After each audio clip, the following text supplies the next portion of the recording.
તો સુરત મહાનગરપાલિકાની શિક્ષણ સમિતિની સામાન્ય સભા ઉગ્ર બની, જ્યાં શિક્ષકોની અછતના મુદ્દે શાસકો અને વિપક્ષ વચ્ચે ઉગ્ર ચર્ચા થઈ। શિક્ષકોને બીએલઓનું કામ આપતા વિદ્યાર્થી શિક્ષક વગર ભણવા મજબૂર થયા। બીએલઓને ધમકી ભર્યા મેસેજ પણ આપવામાં આવતા હોવાનો વિપક્ષનો આક્ષેપ છે।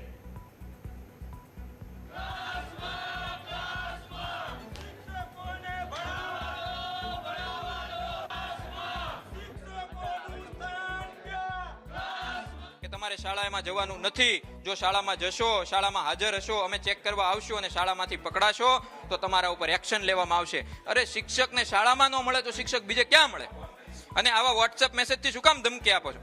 તમારામાં હિંમત હોય તો કાગળ ઉપર લખીને કહો ને, આવી કાયર હરકતો બંધ કરી લો। તમારા આવા ધમકીને લીધે કેટલાય પરિવારોના જીવન બરબાદ થઈ રહ્યા છે, કેટલા લોકો આપઘાતના રસ્તે ગયા છે। શિક્ષકને માનસિક ત્રાસમાંથી મુક્ત કરો અને વર્ગખંડમાં મોકલો, એવી અમારી વિનંતી છે।